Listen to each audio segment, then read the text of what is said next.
coming up later. We are the Good Rats. Before we get started, I want to thank you for coming out. Hey,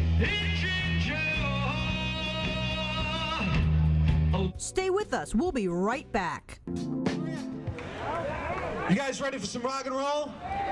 No, I can't hear you guys ready for some rock and roll tonight. The Glen Cove Downtown Business Improvement District is holding its annual summer concert series, Downtown Sounds, and it's shaping up to be quite an exciting summer. In addition, we're having the famous Good Rats, which is awesome because when they played here last year, they were just phenomenal and everybody begged to have them come back again. So we're expecting this year to even be 10 times bigger than it was last year. The series is free and is part of an initiative by the Business Improvement District and the City of Glen Cove to revitalize the downtown area. Downtown is always the heart of the community, and this village square is basically the old village green. And it brings people to Glen Cove who live here. They come downtown and enjoy the summer. They don't have to go out of town. They might not be going away because of the economy. It brings out-of-towners from the North Shore here and other points to hear the different musical acts.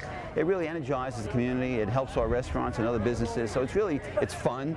It's a great family night out, and tonight we're having the Good Rats, which last year we had hundreds of people. I missed this concert last year, so I'm here tonight with my kids and my wife. We had a flying guitar man, maybe the fastest in the land, but he was going nowhere fast.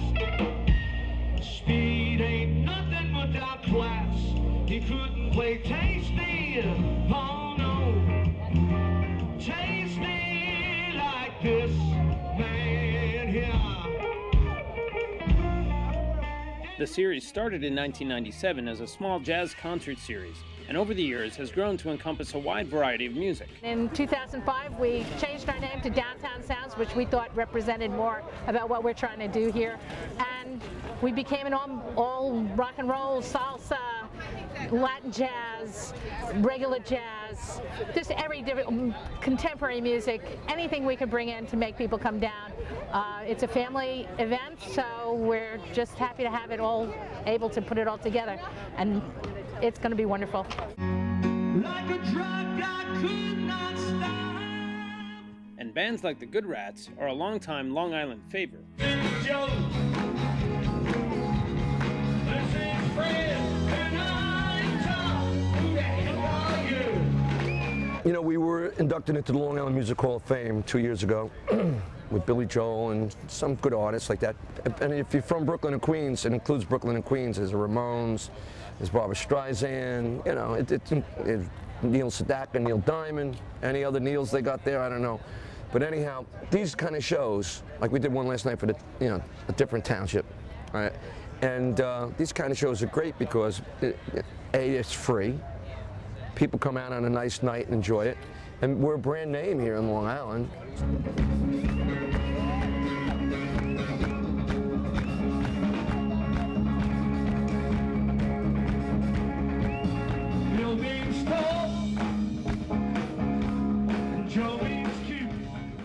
And slowly but surely, the Glen Cove Downtown Sounds concert series is also becoming a Long Island favorite. My original goal was to have Spyro Driver beg me to play here and pay me to do it. So we're going to look to make this the music capital of the North Shore, and we want to be able to just have something that everybody will say, something going on in Glen Cove, and it's fantastic.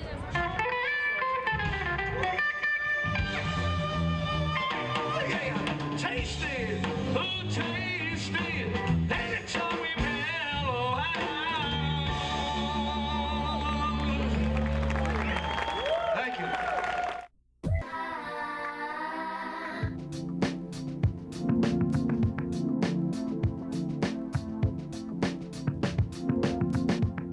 We are the Good Rats. Before we get started, I want to thank you for coming out. We did this last year. And I wrote so many letters using so many different names that they thought they should have us back, and we appreciate that. Hey, it's Ginger, what you know. When Pepe Marcello started the Long Island rock band The Good Rats in 1965 while he was a 20-year-old pre-med student at St. John's University, the idea was pretty simple. The Beatles came here and I decided I'd like to be like them. Marcello can still remember their first gig, which he says was a success, despite the band's lack of ability. We were hanging out in St. John's, and a couple guys played the guitar, and we'd be singing the Beatles songs, and somebody came up to us and said, "Hey, you guys want to do a show?" He said, "We're doing this thing with, at some school." So we said, "Sure." So we had this great-looking guy in the band named Eric Crane. I mean, all the girls loved him. So we get up on the stage, stinking like we really were bad. But all the girls started screaming, "Hey!" And I said, "Ooh, nice way to make money, right?" I thought they were screaming for the rest of us, but they were screaming for Eric. Eventually, I threw him out of the band. In fact, firing people from the band became an almost common occurrence for Marcello throughout the early years. But in 1968, his brother Mickey joined the group, and in 1972, 3 other band members came on board, and the version of the Good Rats that would become the most famous finally came together. We got involved with Joe Franco and Lenny Kotke playing bass. We met John Gatto, and then that was what people call the original Rats, although we had about 20 players before the original Rats, and including with an album out. And we got a deal on Warner Brothers, and we did a Tasty record, and the record caught on, you know, and we got a lot of airplay on that, and we started to play all over the place. He couldn't play Tasty, oh no, Tasty like this man here. And as they gained notoriety over the years, the Good Rats began headlining or opening for the likes of Bruce Springsteen, Aerosmith, the Ramones, and Ozzy Osbourne, to name a few, which in some ways was as much of a curse as it was a blessing. You know, we called ourselves the Curse of the Rats because everybody that we headlined for, okay, that were opening for us, like the Cars, within 6 months they became huge. Who else? I know John Bon Jovi, years before that, opened up for us. Cyndi Lauper, you know, did 6 months to a year. She was big. The Talking Heads. So we had the Curse of the Rats. We were trying to figure out how can we open up for ourselves. That was the key, but we couldn't work it out. And today, after yet a few more changes in the makeup of the band, Marcello now shares the stage with his son Stefan, who's been a part of the group for almost 20 years. Stefan Marcello on the bass. The first time I played a gig with the Good Rats, I was 14, and I was trying to go out with my friends and, you know, do the things you want to do at 14 years old.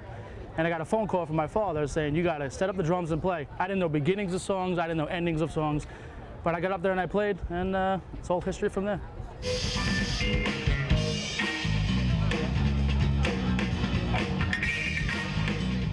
And for the younger Marcello, he says being part of a band like the Good Rats for all these years has been quite an education.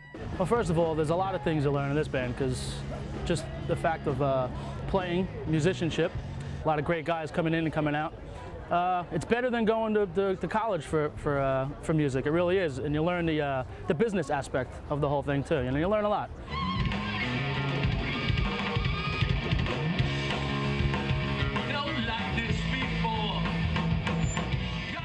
And when asked if he'll be carrying on the tradition after the elder Marcello retires, Stefan says he's not sure if that day will come anytime soon. My father's 65 now, going on 66 pretty soon, but he'll probably play until he's about 96, so that might not happen for a long time for me. I'll probably be 66 by the time I take over, so.